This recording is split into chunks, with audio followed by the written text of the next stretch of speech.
ازيكم عاملين ايه؟ يا رب تكونوا بخير ان شاء الله. اتمنى منكم لو اول مره تشوفوني تنزلوا تعملوا لايك وتشتركوا في القناه لو مش مشتركين، وتفعلوا الجرس لو حابين تشوفوني تاني ان شاء الله. طبعا انا بتمنى من كل اصحابي وقرايبي وحبايبي كده ان هم على الصفحه بتاعتي على الفيس. بتمنى منكم ان انتوا تشرفوني على قناتي على اليوتيوب، برضو اسمها قناه كوكي وياسمين. واللي على اليوتيوب اتمنى منكم برضو تشرفوني على صفحتي على الفيس، برضو اسمها كوكي وياسمين. عشان خاطر يعني انا بتمنى ان الصفحة بتاعتي تكبر والقناة بتاعتي تكبر برضو بيكم ان شاء الله، وتفرحوني تفرحوا قلبي بالحاجة دي.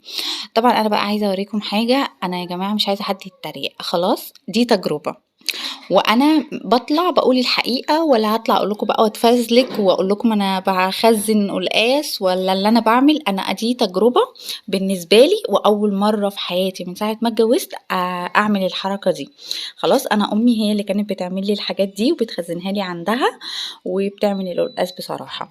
بس طبعا بما ان هي كبرت وخلاص وما بقتش قادرة ان هي تعمل الحاجة ديت، فانا جبت واحدة قلت يا بت قومي كده وتشملي كده وخليكي ست بيت شاطرة، وقومي وتشملي كده ورينا بقى شطارتك في قلقاسية. هي واقفة معايا وعمالة تضحك فطسة يعني على نفسها من الضحك على ان انا بعمله. طبعا القلقاسية ناشفة جدا مش عايزة تتقطع معايا والله، والسكينة حامية، بس هي القلقاس بيبقى رخم جدا في تقطيعه. خلاص فانا وقفت بقى واتشمللت كده بقى، وعملت فيها بقى الست بيت بقى وهخزن قلقاس بقى بقلقاسية واحدة. تمام بس قلنا نجرب.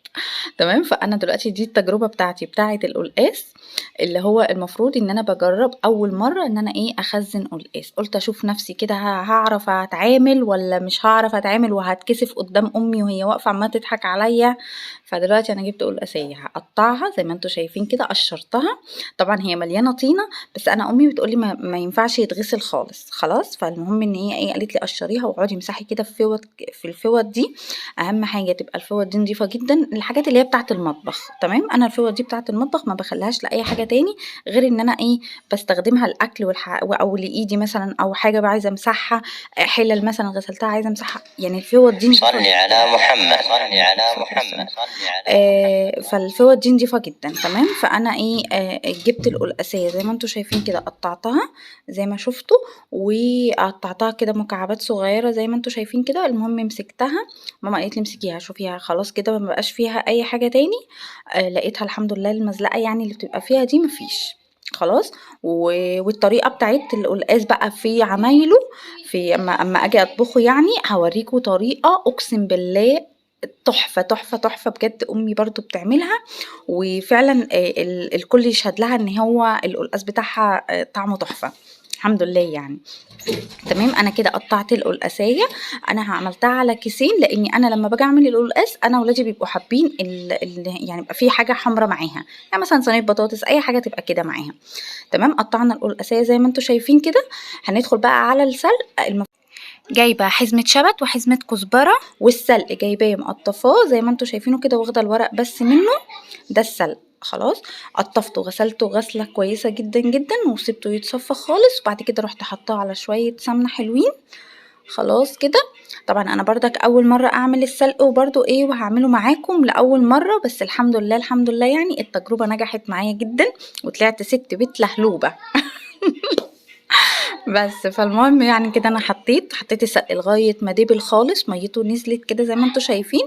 ماما برضك واقفه جنبي وبتقول لي اعملي ايه، فما بعملش حاجه من غير ما يعني اول مره اعمل حاجه هي اللي كانت بتعملها، فبحبها ان هي تكون واقفه معايا عشان ما يعني ما اعملش حاجه غلط وكده. فالمهم حطيت السلق نزل ميته، ورحت حاطه بعد كده الخضره.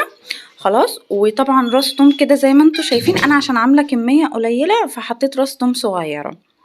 طبعا اللي بيعمل بقى ويخزن يكتر بقى يا جماعه، يعني انتوا دي حزمتين برضو سلق. ماشي حزمتين السلق دول عليهم الخضره دي، وعليهم راس التوم الصغيره اللي انا قلت لكم عليها دي.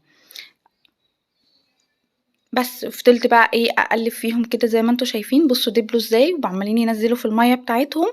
ما تشيليهاش من على النار لغايه بس زي ما باقول لكم كده ما تشيلوهاش من على النار طول ما هي فيها مَيّة كده زي ما أنتم شايفين. أنا هاوصل للمرحلة اللي هي بتاعة الشكشكة، ماما بتقول لي لازم تشكشك كده تعمل صوت يعني، أنا برضه هاوقّف الصوت عشان خاطر أسمّعكم الصوت بتاعها، عشان لو اتحمّشت معاكِ شوية ماما بتقول لي إن هي بتمرّر. خلاص، أنا طبعًا باقول الكلام ده للبنانيت الصغننة.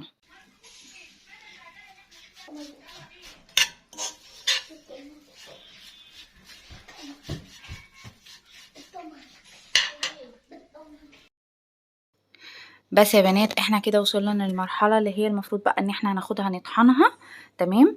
بس أهم حاجة أول ما تشرب المَيّة بتاعتها لازم تبقى إيدِك فيها، عشان خاطر يعني إن أنتِ لو سيكة كمان اتحمشت على النار طعمها بيمرر وبتبوظ معاكِ، فلازم تبقى إيدِك فيها لغاية ما تلاقيها الصوت اللي أنا وريته لكم دوّة طلع، تمام. طبعًا أنا هاخدها هنا هاعملها، طبعًا أنا ما كانش عندي شوربة خلاص، لإن أنا كان الوقت متأخر كنت باعملها بالليل كده وما كانش عندي شوربة، كنت يعني اليوم ده ما كنتش عاملة شوربة وكده.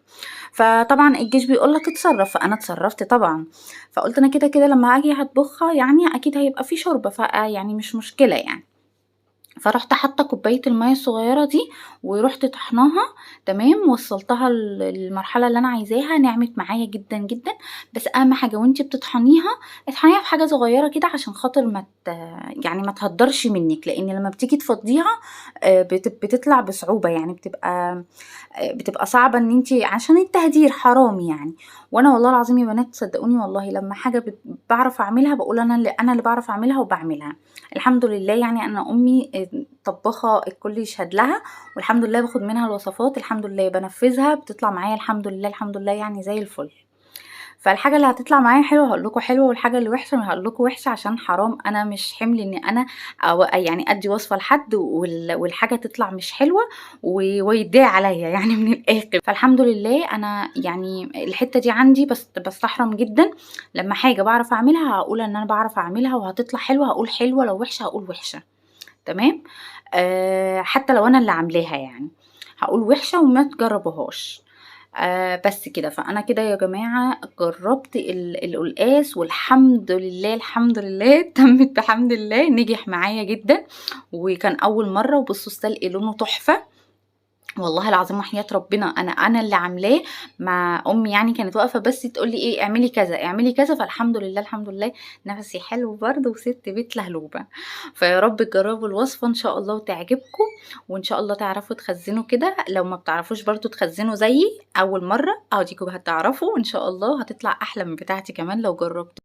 طبعًا باتمنى منكم إنكم تعملوا لي لايك وشير واشتراك عشان خاطر كل جديد يوصل لكم.